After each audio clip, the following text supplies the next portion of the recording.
दोस्तों, इजराइल और तुर्की बातों बातों में भिड़ गए हैं। पिछले 10 महीने से तुर्की और इजराइल के बीच इतनी ज़्यादा जुबानी जंग हो चुकी है कि इतनी जंग तो हमास और इजराइल के बीच ज़मीनी स्तर पर नहीं हुई है। तुर्की के राष्ट्रपति रजब एर्दोगान जुबानी जंग लगातार इजराइल से लड़ रहे हैं। आज फिर तुर्की और इजराइल के बीच एक जुबानी जंग हुई। क्या इन बातों को रजब तैयब एर्दोगान की इस बात को सीरियस लिया जा सकता है? रजब तैयब एर्दोगान और तुर्की के विदेश मंत्रालय की तरफ से धमकी इजराइल ने पलटकर दे दी है। इजराइल और तुर्की जुबानी जंग में भिड़ गए हैं। दरअसल रजब तैयब एर्दोगान इजराइल के ऊपर सेना के साथ आक्रमण करने की धमकी दी है।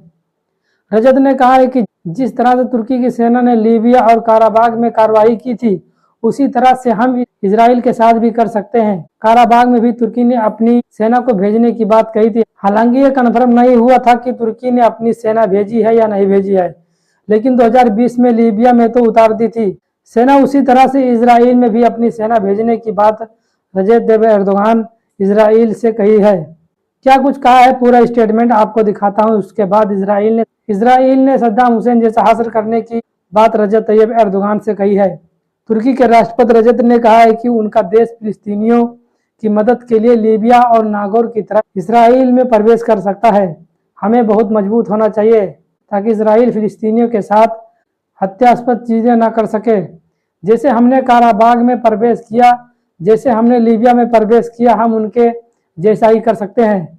रजब तैयब एर्दोगान ने अपने गृह नगर और अपनी सत्तारूढ़ के पार्टी की एक बैठक के दौरान ये सारी बातें कही हैं।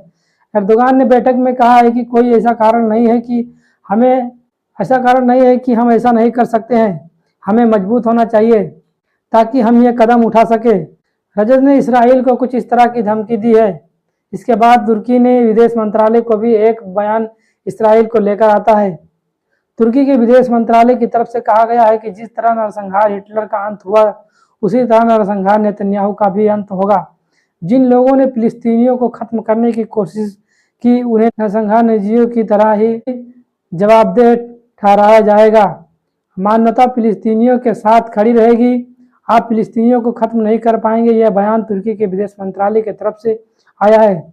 जब इतने सारे धमकी भरे बयान तुर्की की तरफ से आएंगे तो इजराइल इसका पलटवार ना कर, ऐसा हो ही नहीं सकता। वैसे मैं आपसे बहुत दिन पहले कह चुका हूँ कि ये सब मिली भगत भी हो सकती है। इन लोगों की तुर्की नाटो का सदस्य हैं। अपने मुसलमानों की नज़र में खास बचने के लिए पलटकर इजराइल भी और जुबानी जंग लड़ते हुए लेकिन धमकी बहुत बड़ी दी है। इजराइल के विदेश मंत्री काश ने कहा, सद्दाम हुसैन के नक्शे कदम पर तुर्की के राष्ट्रपति रजब तैयब एर्दोगान चल रहे हैं और इजराइल पर हमला करने की धमकी दे रहे हैं। इजराइल के विदेश मंत्री ने कहा है कि एर्दोगान को याद रखना चाहिए कि वहाँ क्या हुआ था और कैसे समाप्त हुआ। इजराइल के विदेश मंत्री ने कहा कि रजब, आप सद्दाम हुसैन के नक्शे कदम पर चल रहे हैं। क्या हुआ था सद्दाम हुसैन के साथ, आपको याद रखना चाहिए। वहां पर जो कुछ हुआ था आपके साथ भी हो सकता है। इस तरह से धमकी इजराइल की तरफ से दी गई है। क्या आपको लगता है कि रजब तैयब एर्दोगान सद्दाम हुसैन के नक्शे कदम पर चल रहे हैं? जो आज की पीढ़ी है उसको ज्यादा सद्दाम हुसैन के एक पूरी डिटेल वीडियो पहले बना चुका कि कैसे उन्होंने शासन किया, कैसे उनकी मौत हुई, अमेरिका ने कैसे उनको पकड़ा। पूरी डिटेल वीडियो आपके सामने रख चुका हूं। तो क्या रजब तैयब एर्दोगान भी सद्दाम हुसैन की तरह ही मिडिल ईस्ट में चल रहे हैं? कमेंट बॉक्स में जरूर बताएं। फिलहाल ये जुबानी जंग और ये जंग मैदान पर होगी नहीं होगी कहा नहीं जा सकता। फिलहाल आगे बढ़ते हैं। फिलिस्तीनी के राष्ट्र महमूद अब्बास बहुत जल्द ही तुर्की के दौरे पर जाने वाले हैं और वो तुर्की के संसद में भाषण भी देंगे। तुर्की और महमूद अब्बास जैसे लोग जो है ना, फिलिस्तीनी के राष्ट्रपति, ये एक ही जैसे हैं। इनकी सोच एक ही जैसी है। ये बातें तो बड़ी बड़ी करते रहते हैं, लेकिन इजराइल और अमेरिका के पिट्ठू हैं। दोस्तों, जंग लेबनान के बॉर्डर पर तकरीबन शुरू हो चुकी है। इजराइल ने कल लेबनान के कई सारे गांवों में घुसकर हवाई हमले की। दक्षिणी लेबनान के रबाल गांव को निशाना बनाकर किए गए इजरायली हमलों में कल रात कई घर जमींदोज हो गए हैं। जिन गांव में लेबनान के ऊपर हमला किया है वहां पर भी हिजबुल्ला का कोई भी ना तो हेडक्वार्टर है और ना ही हिजबुल्ला के लोग हैं। लेबनान के आम लोग इन गांव में रहते हैं। उन्हीं गांव के लोगों को निशाना बनाकर किए गए इजरायली हमलों में कल रात कई घर जमींदोज हो गए हैं। तनाव बहुत ज़्यादा बढ़ चुका है। जो भी हमारे देश के नागरिक है वह तुरंत वापस आए और इन देशों की यात्रा करने से बचे। हिजबुल्लाह के नेता हसन नसरुल्लाह ने इसराइल के खिलाफ युद्ध योजनाओं को मंजूरी दे दी है। जो भी प्लान है उनको एग्जीक्यूट करने का टाइम आ चुका है।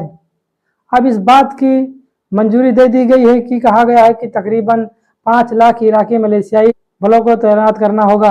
ईरान के महत्वपूर्ण सैन्य आपूर्ति प्राप्त करना शामिल हो सकता है। IRGC के पूर्व कमांडर मोहसिन रिजाई ने इजरायली एक्स आउको को चेतावनी दे दी है कि लेबनान के खिलाफ कोई भी सैन्य कार्रवाई उन्हें गाजा पट्टी से भी अधिक गहरे और खतरनाक दलदल में डाल देगी। कल की खबर की भी थोड़ी सी बात कर लेता हूँ। इसमें सीरिया के गोलन हाइट्स में जो हमला हुआ था, इजरायली नहीं और गोलाम इजरायली क्षेत्र नहीं है, इसलिए आत्मरक्षा के कोई औचित्य नहीं है क्योंकि किसी ने उन पर हमला नहीं किया। एक नया युद्ध बहुत जल्द अब इस क्षेत्र में शुरू होने वाला है। रजब तैयब एर्दोगान की धमकियों को लेकर आप लोगों का क्या कहना है, कमेंट बॉक्स में जरूर बताइए। जुबानी जंग जो है रजब तैयब एर्दोगान लड़ते हैं, क्या वाकई में जमीनी स्तर पर कुछ कर सकते हैं? अपनी राय का इजहार कमेंट बॉक्स में जरूर करें। एक और नई रिपोर्ट के साथ जल्द हाजिर होंगे, तब तक के लिए अपना ख्याल रखें।